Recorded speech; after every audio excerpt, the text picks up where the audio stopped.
বাংলাদেশের অর্থনীতির নীরব নিভৃতে তিনি আধুনিকায়নের স্থপতি।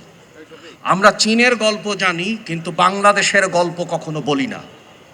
বাংলাদেশে তার সময় প্রায় 2 কোটি মানুষ দরিদ্র সীমার থেকে বেরিয়ে এসেছিল। আমরা আজ অর্থনীতিতে শ্বাস নেই, কিন্তু তার সময় রেমিটেন্স আয় $1 বিলিয়ন ক্রস করেছিল।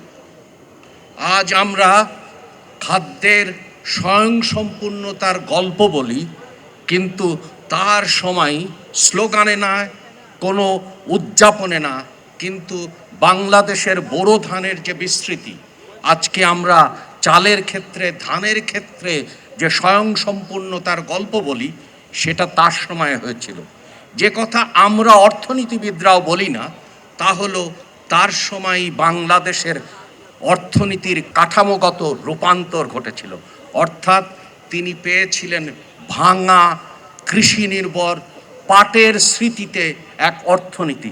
তার সময় বাংলাদেশ শিল্পায়নের যাত্রা শুরু হয়। আজকের যে গার্মেন্টস শিল্প, আমরা অনেক কথা বলতে পারি। তার সময় রাজস্ব ব্যবস্থার বড় রকমের সংস্কার ঘটেছে। নারীর শিক্ষা আমাদেরকে আজকে যে আধুনিক শিক্ষায় প্রগতির সামনের দিকে যাত্রা, সেটা তার সময়ই ঘটেছে। এবং নারীর আনুষ্ঠানিক শ্রম যাত্রা তার সময়ই ঘটেছে। What I would like to say that she on her own way, own style, led the silent revolution that took place in Bangladesh in terms of economic modernization. In the world literature, we talk about the 4 decades of success of China, but what we don't talk about is the poverty that has been eradicated during her regime, more than 2 crores. We didn't talk about the structural adjustment and the structural transformation that has happened during her time. She is the one who has created the pathway for the formal employment of women.